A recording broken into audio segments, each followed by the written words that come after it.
Hello friends, welcome to Aishwarya YouTube channel. நம்மளோட சேனலில் மரபு தொடர்கள் அகரவரிசைப்படி பார்த்துட்ருக்கோம். ஆல்ரெடி நம்ம பார்ட் 1 பார்ட் 2 வீடியோ போட்டிருக்கோம். பார்ட் 1 வீடியோவில் அகரவரிசையில் ஆவில் ஆரம்பித்து ஈ வரைக்கும் போட்டிருப்போம். பார்ட் 2 வீடியோவில் ஈயில் ஆரம்பித்து ஏ வரைக்கும் போட்டிருப்போம். பார்க்காதவங்க அந்த 2 வீடியோவையும் பார்த்துட்டு இந்த வீடியோவை பார்த்தீங்க அப்படின்னா உங்களுக்கு ஒரு கண்டினியூட்டி கிடைக்கும்.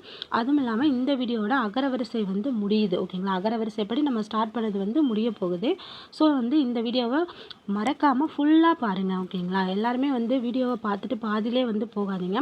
எண்டு வரைக்கும் பார்த்தீங்கன்னா தான் உங்களுக்கு மரபு தொடர்கள் ஃபுல்லாகவே ஒரு நமக்கு கம்ப்ளீட் பண்ண ஒரு ஃபீல் கிடைக்கும். ஓகேங்களா, இந்த வீடியோவை பார்க்கறதுக்கு முன்னாடி நம்மளோட சேனலை சப்ஸ்கிரைப் பண்ணலை அப்படின்னா சப்ஸ்கிரைப் பண்ணிவிட்டு லைக் பண்ணிவிட்டு அதுக்கப்புறம் நம்மளோட வீடியோவை பாருங்கள். ஓகேங்களா, இது ஒரு ரெக்வஸ்ட்டாக தான் கேட்குறேன். அப்போ தான் நம்மளோட வீடியோ எல்லாருக்குமே போய் சேரும். ஓகேங்களா, இப்போ வாங்க வீடியோக்குள்ளே போகலாம்.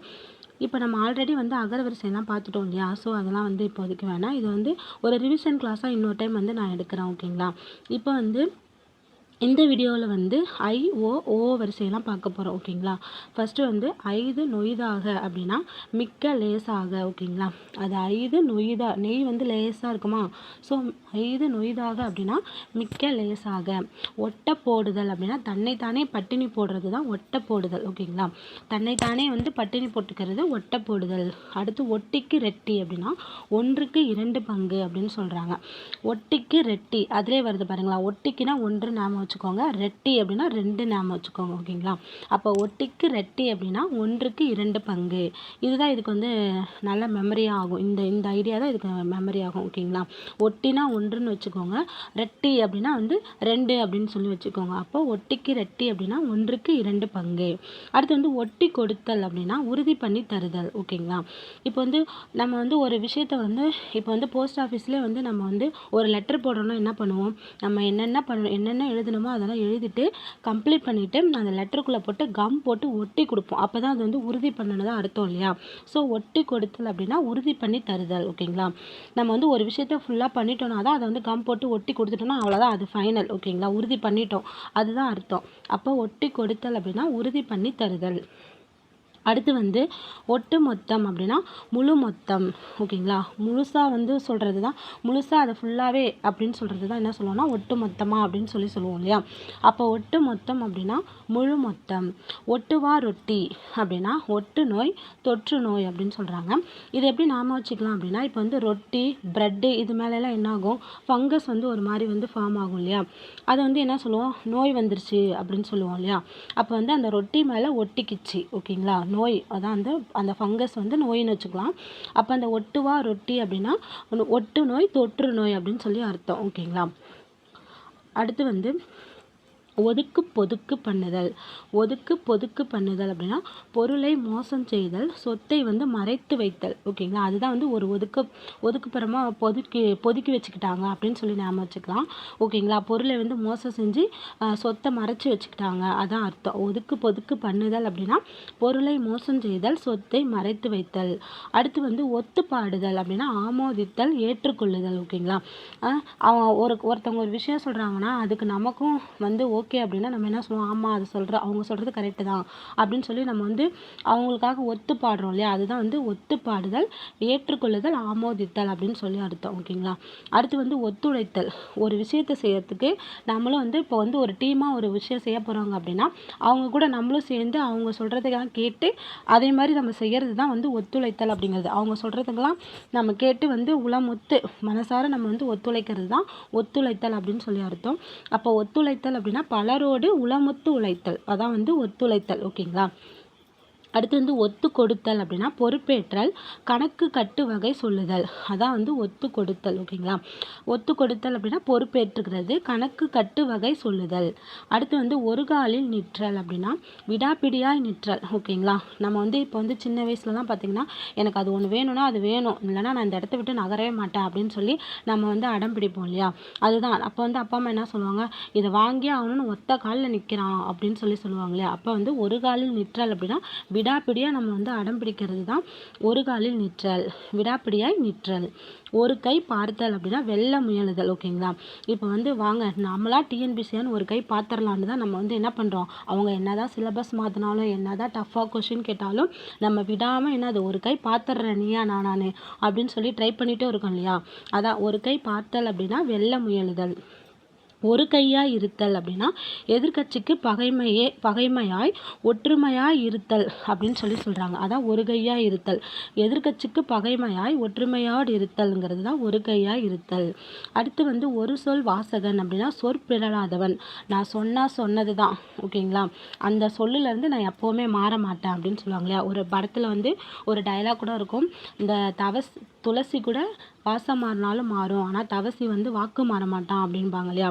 அதெல்லாம் வந்து ஒரு சொல் வாசகன் அப்படிங்கிறதுக்கு வந்து ஒரு மைண்டில் வந்து ஞாபகம் வச்சுக்கிறதுக்காக வச்சுக்கோங்க. ஒரு சொல் வாசகன் அப்படின்னா சொற்பிறழாதவன். நான் சொன்னது தான். நான் ஒரு தடவை சொன்னால் 100 தடவை சொன்ன மாதிரி, அந்த மாதிரி தான். ஓகேங்களா? அதான் ஒரு சொல் வாசகன். அடுத்து வந்து ஒரு தலை. ஒரு தலைனா ஒரு சார்பு, ஒரு தலையாக இருக்கிறது, ஒரு பக்கம் சார்பாக இருக்கிறது தான் ஒரு தலை. அடுத்து வந்து ஒரு நாளைக்கு ஒரு நாள் அப்படின்னா நாள் செல்ல செல்ல. அதான் வந்து ஒரு நாளைக்கு ஒரு நாள். ஓகேங்களா? நாள் செல்ல செல்ல அப்படிங்கிறது தான் ஒரு நாளைக்கு ஒரு நாள். இது வந்து ஈஸி தான். ஓகேங்களா? அடுத்து வந்து ஒரு போக்காய் போதல் அப்படின்னா திரும்பி வராது போதல். ஓகேங்களா? ஒரு போக்காக போயிடுறது, திரும்பியே வராது அது. ஓகேங்களா? அப்போ ஒரு போக்காய் போதல் அப்படின்னா திரும்பி வராது போதல். ஒரு மடை செய்தல் அப்படின்னா ஒரு முகமாக்குதல். ஒரு மடை செய்தல் அப்படின்னா ஒரு முகமாக்குதல். ஒரு முகமாய் பேசுதல் அப்படின்னா எல்லோரும் ஒரே படியாய் பேசுதல். இப்போ வந்து இப்போ வந்து ஃப்ரெண்ட்ஸ் வெளில போகிறாங்க, லேட்டாக வந்துட்டாங்க அப்படின்னா, இப்போ ஒரு ஹாஸ்டல்லே வந்து இருக்கிறாங்க, அவங்க வெளில போகிறாங்க வார்டன் கிட்ட சொல்லாமல், இப்போ லேட்டாக வந்துட்டாங்கன்னா எப்படி கொஸ்டின் கேட்டாலும் ஒரே மாதிரி பதில் சொல்லுவாங்க இல்லையா? அதுதான் இதுக்கு வந்து நம்ம வந்து ஞாபகம் வச்சுக்கிறதுக்கான ஒரு நோட்ஸாக நான் சொல்கிறேன். ஒரு முகமாய் பேசுதல் அப்படின்னா எல்லோருமே ஒரே படியாய் பேசுதல் தான் ஒரு முகமாய் பேசுதல். ஓகேங்களா? அடுத்து வந்து ஒரு வழிப்படுதல் அப்படின்னா ஒற்றுமைப்படுதல். எல்லாமே வந்து அங்கங்கே பிரிஞ்சு இருக்கிறவங்க எல்லாமே ஒரு வழியாக சேர்ந்து வந்துட்டாங்கயா அப்படின்னு சொல்லுவோம் இல்லையா? அதான் வந்து ஒரு வழிப்படுதல் அப்படின்னா ஒற்றுமைப்படுதல் தான் ஒரு வழிப்படுதல். அடுத்து வந்து ஒளி மறைவு அப்படின்னா ரகசியம் அருமறை அப்படின்னு சொல்கிறாங்க. ஒரு ஒளிவு மறைவாக இருப்பாங்க இல்லையா? அதுதான் ரகசியமாக இருப்பாங்க, அதுதான். ஓகேவா? அப்போ ஒளி மறைவு அப்படின்னா ரகசியம் அருமறை. ஒன்றரை கண்ணன் அப்படின்னா ஒரு பக்கம் சரிந்த பார்வையாளன். அதான் வந்து ஒன்றரை கண்ணன். இது நமக்கே தெரியும். அடுத்து வந்து ஒன்றுக்கு மற்றவன் அப்படின்னா பயனற்றவன். ஒன்றுக்குமே உதவாதவன் அப்படின்னு சொல்லுவாங்க இல்லையா? அதான் ஒன்றுக்கு மற்றவன் அப்படின்னா பயனற்றவன். ஒன்று கூடுதல் அப்படின்னா ஒன்றாய் சேர்தல், ஒற்றுமைப்படுத்துதல். அதான் வந்து ஒன்று கூடுதல், ஒன்றாய் சேர்தல், ஒற்றுமைப்படுதல். அது எல்லாமே வந்து ஒன்று கூடுதல். இது வந்து ஈஸி தான். ஓகேங்களா? அடுத்து வந்து ஒன்றுக்கு ஒத்தையாதல் அப்படின்னா அரைகுறை ஆதல் அப்படின்னு அர்த்தம். ஒன்று மற்றவன் அப்படின்னா வறிஞன். ஓகேங்களா? வறுமையில் இருக்கிறவனை தான் ஒன்று மற்றவன் அப்படின்னு சொல்கிறாங்க. ஆல்ரெடி ஒன்று பார்த்தோம் இல்லையா? ஒன்றுக்கும் மற்றவன் அப்படின்னா பயனற்றவன், ஒன்று மற்றவன் அப்படின்னா வறியவன் அப்படின்னு சொல்கிறாங்க. ஒன்று பாதி அப்படின்னா ஏறக்குறைய பாதி. ஓகேங்களா? ஒன்று பாதி அப்படின்னா ஏறக்குறைய பாதி அப்படின்னு சொல்லி அர்த்தம். ஓட வைத்தல் அப்படின்னா உறுதிப்படுத்தல், புடமிடுதல் அப்படின்னு சொல்லி அர்த்தமா. ஓட வைத்தல் அப்படின்னா உறுதிப்படுதல், புடமிடுதல். ஓகேங்களா? அடுத்து வந்து ஓடி ஆடி பார்த்தல் அப்படின்னா பெருமுயற்சி எடுத்தல். ஓகேங்களா? ஒரு விஷயத்த வந்து நம்ம அச்சீவ் பண்ணுறதுக்கு ஓடி ஆடி வேலை செய்யணும்னு சொல்லுவாங்க இல்லையா? அதான் ஓடி ஆடி பார்த்தல் அப்படின்னா பெருமுயற்சி எடுத்தல். அடுத்து வந்து ஓட்டை சாட்டைனா பயனற்றது. அது வந்து ஒரே ஓட்டை சாட்டையாக இருக்குது அப்படின்னு சொல்கிறோம் இல்லையா? ஓட்டை இருந்தால் அது வந்து யூஸ் ஆகுமா? நமக்கே ஆகாது. அப்போ ஓட்டை சாட்டை அப்படின்னா பயனற்றது. ஓட்டை உடைசல் அப்படின்னா சிதைந்த பண்டங்கள். ஓகேங்களா? ஓட்டை உடைசல் இளியம்பத்தலைக்கு பேர்ச்சம்பழம் அப்படின்னு சொல்லுவாங்க இல்லையா? அப்போ வந்து நம்ம வந்து வேஸ்ட்டாக போன பண்டங்கள், கீழே விழுந்து உடஞ்ச பண்டங்கள், கொஞ்சம் ஓரத்தில் வந்து நசுங்கி போயிடுச்சு அப்படின்னா அந்த பண்டங்களெல்லாம் வந்து ஓட்டை உடைசல்னு சொல்லுவாங்க இல்லையா? அப்போ அந்த ஓட்டை உடைசல் அப்படின்னா சிதைந்த பண்டங்கள் தான் ஓட்டை உடைசல். ஓட்டை வாயன் அப்படின்னா மறையினை வெளியிடுபவன் தான் ஓட்டை வாயன் அப்படின்னா மறையினை வெளியிடுபவன். மறைனா ஒரு விஷயத்த மறைச்சு வச்சிருக்கணும், உனக்குள்ளே வச்சுக்கன்னு சொல்லி நம்ம சொல்லுவோம். ஆனால் வந்து எல்லார்கிட்டையும் வந்து உளறிடுவாங்க இல்லையா? அதான் வந்து ஓட்டை வாயன், மறையினை வெளியிடுபவன். ஓட்டம் காட்டுதல் அப்படின்னா ஓடுவது போல் நடித்தல் தான் ஓட்டம் காட்டுதல். ஓடுற மாதிரியே நடிப்பாங்க, ஆனால் ஓட மாட்டாங்க. அதான் ஓட்டம் காட்டுதல் அப்படின்னா ஓடுவது போல் நடித்தல்.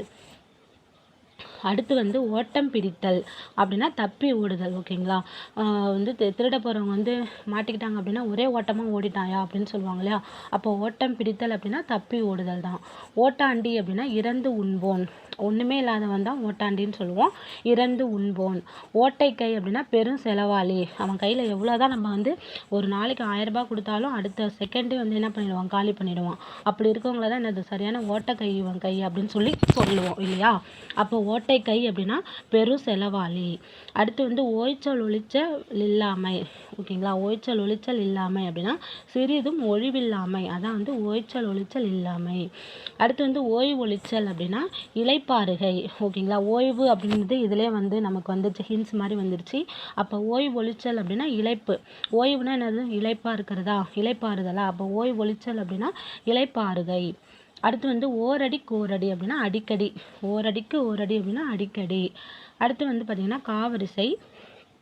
இந்த காவரிசையில் முக்கியமானது மட்டும் நான் எடுத்துகிட்டு வந்திருக்கேன். இதை மட்டும் இந்த வீடியோவில் பார்க்கலாம். அடுத்த வீடியோவில் மற்றதெல்லாம் பார்க்கலாம். ஓகேங்களா? கக்கட்டமிடுதல் அப்படின்னா சிரிப்பில் உரத்த சத்தமிடுதல். கக்கன்னு சிரிக்கிறாங்க இல்லையா? அதுதான் கக்கட்டமிடுதல் அப்படின்னா சிரிக்கும் போது உரத்த சத்தமிடுதல் தான் கக்கட்டமிடுதல். கக்கல் கரிசல் அப்படின்னா கலங்கல் நீர் தான் கக்கல் கரிசல். இது வந்து டிஎன்பிசியில் கேட்ட கொஸ்டின். ஸோ கக்கல் கரிசல் அப்படின்னா கலங்கல் நீர். கக்கலும் விக்கலுமாய் அப்படின்னா கதிர் வந்து ஈன்றதும் ஈனாததுமாய் அப்படிங்கிறதா கக்கல் விக்கல். ஓகேங்களா? கதிர் வந்து ஈன்றதும் ஈனாததுமாய். அடுத்து வந்து கக்க வைத்தல் அப்படின்னா கெருக்கி வாங்குதல். அதான் வந்து கக்க வைத்தல். அடுத்து வந்து கங்குகரை இல்லாமை அப்படின்னா அளவில்லாமை. அதான் வந்து கங்குகரை இல்லாமை. அடுத்து வந்து கங்கணம் கட்டுதல் அப்படின்னா ஒரு செயலை முடிக்க முனைந்து நிற்றல் தான் கங்கணம் கட்டுதல். ஓகேங்களா? ஒரு செயலை முடிக்க முனைந்து நிற்றல். அடுத்து வந்து கசகசத்தல் அப்படின்னா வியர்க்கிறது. கசகசன்னு இருக்குன்னு சொல்லுவோம் இல்லையா? கசகசத்தல் அப்படின்னா வந்து வியர்த்தலை தான் கசகசத்தல்னு சொல்லுவாங்க. கசகரணம் போடுதல் அப்படின்னா பெருமுயற்சி செய்தல். கரணம் போட்டாவது அந்த விஷயத்தை செஞ்சு முடிச்சிடணும்னு முயற்சி செஞ்சுட்டு இருக்கிறது தான் கசகரணம் போடுதல் அப்படின்னா பெருமுயற்சி செய்தல். கசாக்கூலம் அப்படின்னா வந்து குப்பை. ஓகேங்களா? கசாக்கூலம் கசக்கி தானே குப்பையை கீழே போடுவோம். அப்போ கசாக்கூலம் அப்படின்னா குப்பை. கச்சங்கட்டுதல். கச்சை கட்டுதல் அப்படின்னா வந்து ஒரு செயலை முடிக்க வரிந்து கட்டி நிற்றல் தான் கச்சங்கட்டுதல், கச்சை கட்டுதல். இதுக்கு முன்னாடி ஒன்று பார்த்தோம் இல்லையா? கங்கணம் கட்டுதல் அப்படின்னாலும் ஒரு செயலை முடிக்க வரிந்து கட்டி நிற்கிறது தான். அதேமாதிரி கச்சங்கட்டுதல், கச்சை கட்டுதல் அப்படின்னாலும் ஒரு செயலை முடிக்க வரிந்து கட்டி நிற்பது. ஓகேங்களா? அடுத்து வந்து பார்த்திங்கன்னா கச்சந்தி அவிழ்தல் அப்படின்னா வந்து பொய் மூட்டை அவிழ்த்தல் அப்படின்னு சொல்கிறாங்க. கச்சந்தி அவிழ்த்தல் அப்படின்னா பொய் மூட்டை அவிழ்த்தல். கடன் கட்டாய் பேசுதல் அப்படின்னா கடுமையாக பேசுறது. கட் அண்ட் ரைட்டாக பேசுறது தான் கடன் கட்டாய் பேசுதல்னு சொல்லுவாங்க. அப்படின்னா என்னென்னா கடுமையாக பேசுதல் தான் கடன் கட்டாய் பேசுதல். அடுத்து வந்து கடன் கழித்தல் அப்படின்னா மனமின்றி செய்தல். கடன் வாங்கும்போது ஈஸியாக வாங்கிடுவோம், ஆனால் அதை கொடுக்கும்போது எப்படி சொல்லுது, மனசே இல்லாமல் பணத்தை கொடுப்போம் இல்லையா? அப்போ கடன் கழித்தல் அப்படின்னா மனமின்றி செய்தல். கடுக்காய் கொடுத்தல் அப்படின்னா ஏமாற்றி விடுறது. அதான் வந்து கடுக்காய் கொடுத்தல். கடை கட்டுதல் அப்படின்னா வந்து காரியத்தை நிறுத்தி விடுதல், இல்லைன்னா கடையை மூடிக்கிட்டு போகிறது. ஓகேங்களா? அதான் கடை கட்டுதல். ஓகேங்களா? போதும் நம்ம செஞ்சது, கடை கட்டிட்டு போகலாண்டா அப்படின்னு சொல்லுவோம் இல்லையா? அப்போ கடை கட்டுதல் அப்படின்னா காரியத்தை நிறுத்தி விடுதல், கடையை மூடுதல். அடுத்து வந்து கடை கெடுதல் அப்படின்னா மிக இழிவடைதல். அதான் வந்து கெடுதல்னாலும் என்னது, கெட்டுடுச்சு, அப்போ இழிவாயிடுச்சுன்னு அர்த்தம் இல்லையா? அப்போ கடை கெடுதல் அப்படின்னா மிக இழிவடைதல். கடை தேறுதல் அப்படின்னா ஈடேறுதல். ஓகேங்களா? கடை தேறுதல் அப்படின்னா ஈடேறுதல். கடை விரித்தல் அப்படின்னா பலர் முன் தன் ஆற்றலை சொல்லுதல் தான் கடை விரித்தல். ஓகேங்களா? நான் அப்படிப்பட்டவன் இப்படிப்பட்டவன், எனக்கு இந்த டேலண்ட் இருக்குது அந்த டேலண்ட் இருக்குன்னு சொல்கிறாங்களே, அதுக்கு பேர் தான் வந்து கடை விரித்தல் அப்படின்னா பலர் முன் தன் ஆற்றலை சொல்லுதல். கடுமுடுக்கு அப்படின்னா விரைவு நடை. கடுமுடுக்கு அப்படின்னா விரைந்து நடந்து வராங்க இல்லையா? அதுக்கு பேர் தான் கடுமுடுக்கு. அடுத்து வந்து கட்சி கட்டுதல் அப்படின்னா ஒன்றன் பொருட்டு முரணிற்றல். ஒரு விஷயத்த சொன்னாங்கன்னா இதுதான் சரின்னு சொல்லிட்டு கட்சி கட்டிட்டு நிற்பாங்க இல்லையா? அதுதான் வந்து ஒரு விஷயத்த சொன்னாங்கன்னா அதுலேயே வந்து என்னது, கட்சி கட்டிட்டு நிற்பாங்க. அப்போ கட்சி கட்டுதல் அப்படின்னா ஒன்றன் பொருட்டு முரணிற்றல். கட்டளைக்கல் அப்படின்னா உரைகள். ஓகேங்களா? கட்டளைக்கல் அப்படின்னா உரைகள். கட்டி சுருட்டுதல் அப்படின்னா பொருளை சுருட்டி கட்டுதல், கடையை கட்டுதல். அதான் வந்து கட்டி சுருட்டுதல். பொருளை வந்து சுருட்டி கட்டுறதும் கட்டி சுருட்டுதல் தான், கடையை கட்டுதலும் வந்து கட்டி சுருட்டல் தான். அடுத்து வந்து கட்டாகட்டி அப்படின்னா விடாத்தன்மை விடாப்பிடி அப்படின்னு சொல்கிறாங்க. ஓகேங்களா? கட்டாகட்டி அப்படின்னா விடாத்தன்மை விடாப்பிடி. ஓகே ஃப்ரெண்ட்ஸ், இதோட வந்து மரபு தொடர்கள் வந்து ஃபர்ஸ்ட் நம்ம அகரவரிசையிலேருந்து ஓ வரைக்கும் நம்ம பார்த்துட்டோம். ஆ முதல் ஓ வரைக்கும் நம்ம பார்த்துட்டோம். அடுத்து வந்து காவில் வந்து முக்கியமான மரபு தொடர்கள் மட்டும் பார்த்துருக்கோம். ஓகேங்களா? இந்த வீடியோ உங்களுக்கு பிடிச்சிருந்துச்சுன்னா என்னோட வீடியோவை மறக்காமல் ஃபாலோ பண்ணுங்கள், சப்ஸ்கிரைப் பண்ணுங்கள், லைக் பண்ணுங்கள்.